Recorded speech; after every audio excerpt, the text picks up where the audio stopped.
ఏ ముఖ్యమంత్రి కూడా మాట్లాడాడు. ఇవాళ ఈ ముఖ్యమంత్రి గారు ఆ పని చేస్తూ ఉన్నారు. అబద్ధాలు ఆడారట ముఖ్యమంత్రి గారు. ఇవాళ అసెంబ్లీలో చెప్పినారు. అబద్ధాలకు చిరునామనే ముఖ్యమంత్రి గారు.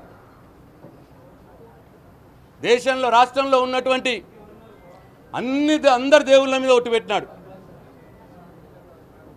26 జనవరికి నేను రైతు భరోసా ఇస్తాను ఇచ్చిండా? 26 జనవరికి అబద్ధం ఆడినట్ట కాదా? తర్వాత దసరా అన్నాడు, తర్వాత సంక్రాంతి అన్నాడు.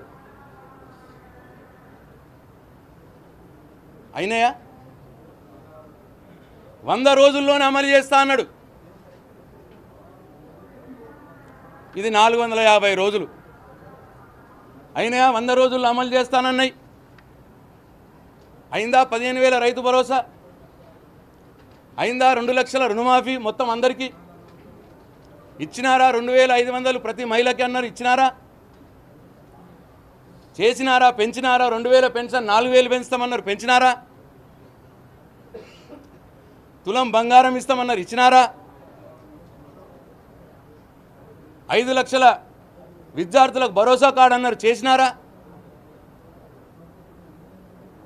చదువుకునే ఆడపిల్లలు స్కూటీలు ఇస్తామన్నారు, ఇచ్చినారా? ప్రతి పంటకు బోనస్ అన్నారు, చేసినారా?